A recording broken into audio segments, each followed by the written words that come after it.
August 14, 1945, Guam, Mariana Islands. The steel door groaned as it swung open and the first prisoner stepped inside. Steam hung in the air like fog over a battlefield.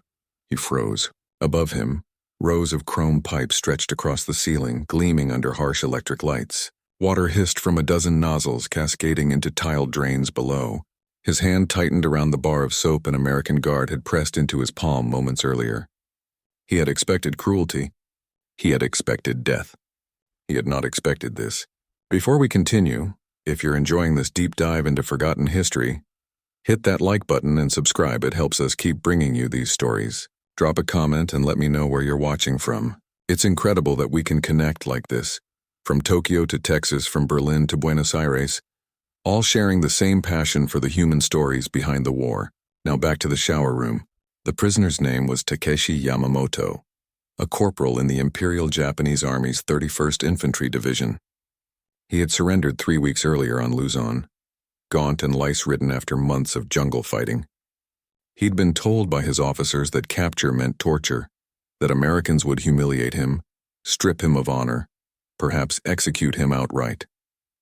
Instead, after processing through barbed wire gates and medical checkpoints, he was handed soap.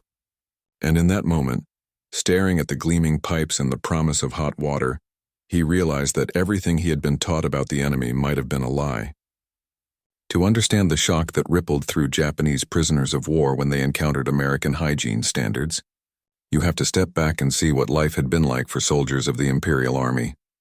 By 1945, Japan's military infrastructure was collapsing. Supply lines had been cut across the Pacific. Soap, once a staple in pre-war barracks, had become a luxury reserved for officers. Frontline troops went weeks, sometimes months, without bathing. In the steaming jungles of New Guinea, the Philippines, and Burma, men fought not only the enemy but also malaria, dysentery, and tropical ulcers that festered in the filth caked onto their skin. Lice infested every seam of their uniforms. Fungal infections spread unchecked. Disease killed more soldiers than bullets in some campaigns. The Japanese High Command, steeped in a philosophy of endurance and sacrifice, treated hygiene as a sign of weakness. Real soldiers, they preached, endured suffering without complaint. Bathing was an indulgence. Cleanliness was softness. The Americans saw it differently. For the U.S. military, hygiene was not a luxury, it was strategy. Army regulations mandated regular showers, clean uniforms, and strict sanitation protocols. Medics inspected troops for lice and skin infections. Field manuals emphasized that a healthy soldier was a combat-ready soldier. This wasn't sentimentality. It was doctrine forged in the trenches of World War I, where disease had ravaged entire divisions. By 1945, the U.S. military had industrialized hygiene itself. Portable shower units could be erected in hours. Water purification systems turned swamp water into clean streams. Soap production had been scaled to supply not just troops but prisoners of war as well. When Japanese soldiers were processed into American camps, they entered a system that treated cleanliness as non-negotiable. The first encounters were marked by confusion and fear. At Camp McCoy in Wisconsin, guards led a group of 50 Japanese prisoners into a long wooden building. Inside, chrome shower heads jutted from the walls in neat rows. The guards, brisk and efficient, gestured for the men to strip. Many hesitated. In Japanese culture, communal bathing was sacred, tied to ritual purification in hot springs and family bathhouses. But this was different. This was industrial, mechanical, stripped of ceremony. The prisoners exchanged uneasy glances. Some remembered propaganda leaflets dropped by Allied planes, showing smiling POWs being fed and cared for. They had dismissed those images as lies. Now, standing naked under foreign eyes, they wondered if the lies had been their own. The water came suddenly. Hot streams poured from the pipes, splashing against tile and skin. Several men flinched, expecting pain. Instead, warmth soaked into their shoulders, washing away layers of grime that had calcified over months. One prisoner, a naval mechanic named Hiroshi Tanaka, later recalled the sensation in an interview decades after the war. "I thought it was a trick," he said. "I thought they would turn off the water and laugh at us. But it kept coming. And it was hot. I hadn't felt hot water in 2 years." His voice broke when he said it, even 50 years later. The soap was coarse and chemical-smelling, nothing like the delicate bars sold in Tokyo before the war. But it lathered. It cleaned. For men who had lived with the constant itch of lice, the relief was almost unbearable. They scrubbed their scalps, their armpits, the spaces between their toes. Some wept quietly, overwhelmed by the simple act of being clean. Others stood frozen, convinced that any moment the kindness would end and the cruelty would begin. But it didn't. When they emerged, American soldiers handed them thick cotton towels folded in stacks. Many prisoners touched the fabric as though it were silk. In the Imperial Army, towels had been threadbare rags shared among dozens of men. Here each man received his own. The psychological impact was profound. For weeks, prisoners had braced themselves for abuse. They had been conditioned to believe that surrender was the ultimate dishonor, that captivity would strip them of humanity. Instead, they were being washed. It was disorienting, humiliating in a way they hadn't anticipated, not because the Americans mocked them, but because the care was so absolute. One prisoner confided to an interpreter that he felt ashamed. "My own army never gave me this," he said. "Why does the enemy?" Suspicion lingered. In the barracks at night, whispers spread. Some prisoners speculated that the showers were part of a psychological operation, designed to soften them before interrogation. Others, haunted by vague rumors of gas chambers in Europe, wondered if the water concealed poison. Paranoia fed on itself. A sergeant from Okinawa refused to wash his hair, convinced the soap was laced with chemicals to make prisoners docile. Guards noticed the hesitation. Translators were brought in to explain that the showers were simply for hygiene, nothing more. But trust was slow to build. It took days, sometimes weeks, before prisoners fully accepted that the routine was genuine. What they didn't know was that the Americans had pragmatic reasons for enforcing cleanliness. In 1944, the U.S. held over 400,000 prisoners of war across dozens of camps. Outbreaks of typhus, dysentery, or tuberculosis could spread quickly in crowded conditions. Medics understood that controlling disease among prisoners protected American soldiers and civilians as well. Hygiene wasn't charity, it was containment. But to the Japanese prisoners, the motivation didn't matter. What mattered was the result. Within weeks, their bodies began to heal. Rashes faded. Sores closed. The chronic cough that had plagued so many began to disappear. They were healthier in captivity than they had been in service. The contrast became impossible to ignore. In the mess halls, prisoners compared their current conditions to life in the Imperial Army. A former infantryman from Guadalcanal remembered bathing once in 3 months in a muddy stream shared with corpses. Another soldier spoke of losing 6 men in his platoon to infected wounds that could have been prevented with clean water. Now in enemy hands, they showered every other day. Their uniforms were laundered. Their bedding was swapped out weekly. The irony was sharp enough to cut. One prisoner, a lieutenant who had once commanded a company in Manchuria, sat on his bunk one evening and said aloud what many were thinking. "We were told America was weak, that they were soft. But a nation that can afford to give hot water to its prisoners, that is not weakness, that is power." The showers became a symbol of something larger.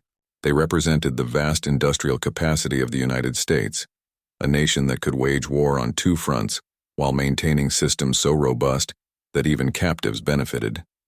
In 1944, the U.S. produced 96,000 aircraft. Japan produced 28,000. The U.S. manufactured 17 million tons of steel. Japan managed 3.5 million. The disparity extended to every corner of life, including hygiene. American factories churned out soap, towels, disinfectants, and plumbing fixtures at a scale unimaginable to the Japanese. The prisoners didn't need to see the production statistics. They felt the difference in the warmth of the water, the thickness of the towels, the endless supply of soap that never seemed to run out. As months passed, resistance faded. The daily march to the showers became routine. Prisoners learned to anticipate the ritual, to scrub thoroughly, to dry themselves with care. Some even began to take pride in the routine, folding their towels neatly, keeping their assigned spaces clean. It reminded them of home, of the meticulous order that had once defined Japanese households. Cleanliness, they realized, was not submission. It was a reclaiming of dignity. In the evenings, they spoke less of shame and more of survival. They acknowledged quietly and without fanfare that the showers had changed them, not by breaking them, but by showing them a different way of living. The routine itself was methodical. Every morning or evening, depending on the camp schedule, guards lined the prisoners up outside the shower building. At the entrance, they received their ration of soap, sometimes wrapped in paper stamped with military supply codes, and a towel marked with laundry numbers. Inside, they stripped under the watchful eyes of American soldiers who had seen it all before, and treated the process with bureaucratic indifference. The showers ran on timers in some camps, 10 minutes of hot water per man, enough to wash but not to linger. In others, the flow was continuous and prisoners could stay until ordered out. The water pressure was steady, the temperature reliable. It was a small miracle of engineering that most prisoners had never experienced, even in peacetime Japan. American medics conducted regular inspections, checking scalps for lice, examining feet for fungal infections, looking for signs of scabies or other skin diseases. Prisoners who failed inspection were sent back to shower again, this time with medicated soap. Delousing powder was distributed liberally, dusted into uniforms and bedding. The Americans treated hygiene with the same seriousness they applied to weapons maintenance or supply logistics. It was all part of the system, the vast bureaucratic machine that kept the camps running. For the Japanese prisoners, this attention to detail was both bewildering and impressive. They had come from an army where medical supplies were scarce, where wounded men were sometimes left behind, where the philosophy was endure or die. Here, every prisoner's health was monitored, recorded, and managed. The cultural clash ran deeper than just bathing practices. In Japan, the ritual of the bath was communal, social, a time for families to gather at the end of the day. Public bathhouses were woven into the fabric of neighborhood life. But the war had stripped away those traditions. Soldiers in the field had no time for ritual, no resources for comfort. They became accustomed to filth as a fact of life, something to be endured like cold or hunger. Now in American captivity, they were being forced to confront what they had lost. The showers were not the sacred onsen of their childhood, but they served the same essential function. They cleansed, they restored, they made men feel human again. Some prisoners began to look forward to the showers with an intensity that surprised them.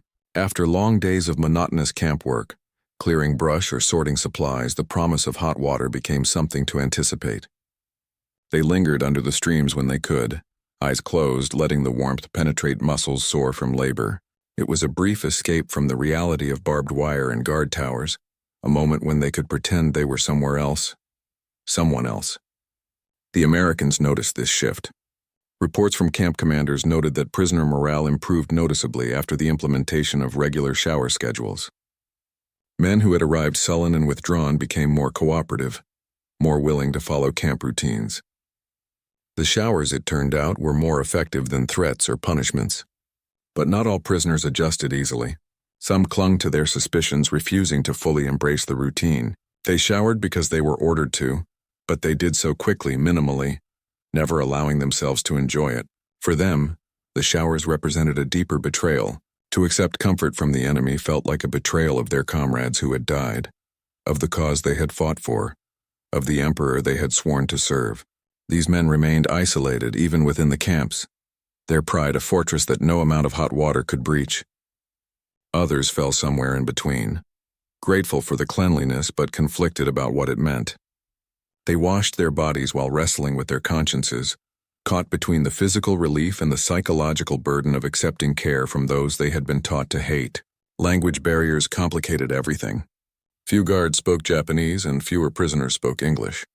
Instructions were communicated through gestures, through shouting, through translators who were often themselves prisoners recruited for their language skills. Misunderstandings were common. A prisoner might not realize he was supposed to wash his hair, leading to repeated trips back to the showers. Another might use the soap incorrectly, rubbing it into dry skin instead of lathering it with water. Guards grew impatient, prisoners grew frustrated, and the simple act of bathing became a daily negotiation between two cultures that barely understood each other. Yet somehow the system worked.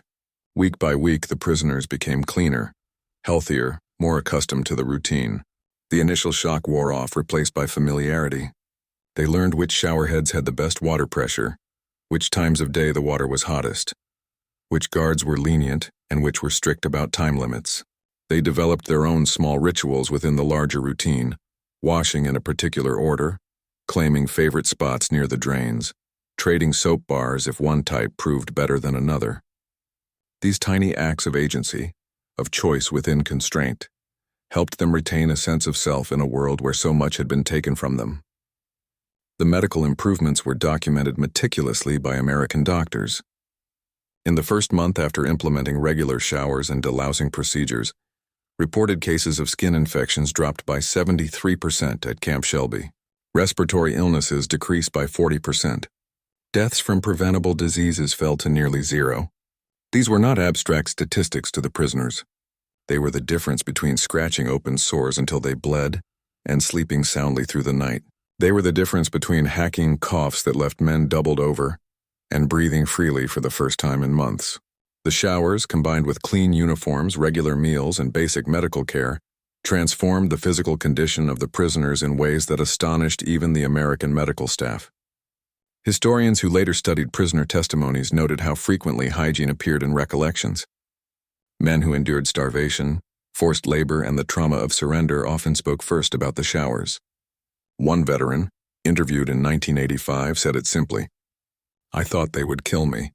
Instead, they made me human again." Another wrote in his memoir that the memory of hot water haunted him more than the memory of battle.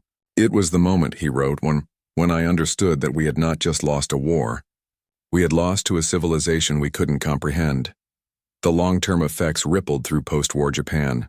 Some former prisoners returned home and insisted on regular bathing, teaching their children that hygiene was discipline, not indulgence. Others remained silent, unwilling to admit that captivity had offered comforts their own nation had denied. But the memory persisted. In private conversations, in veterans' associations, in quiet moments decades later, the showers came up again and again. They were proof that the enemy had not been the monster they were told to fear. They were proof that modernity, abundance, and care could coexist even in war. By the time the camps closed and the prisoners were repatriated, the showers had become more than a footnote. They had become a revelation. For men raised to believe that endurance of suffering was the highest virtue, the discovery that cleanliness could be systematized, enforced, and extended even to captives was a lesson they carried for the rest of their lives. It was a lesson about power, about resources, and about the invisible strength of a nation that could afford to treat even its enemies as human beings. It spoke to something deeper than military might. It revealed a philosophy of warfare and humanity that they had never encountered before. The showers were never meant to be memorable. They were a logistical necessity, a line item in a manual on prisoner management, implemented by administrators who viewed hygiene as merely practical rather than symbolic. But for the Japanese soldiers who stood under those pipes, feeling hot water cascade over their shoulders for the first time in years, they were something else entirely. They were the moment when the war truly ended. Not with surrender, not with occupation, but with the realization that the world they had fought to preserve had already been surpassed by the one they had tried to destroy. The contrast was too stark to ignore, too visceral to rationalize away. And in the end, it wasn't the battles they remembered most. It wasn't the artillery barrages, the charges, or even the moment of capture.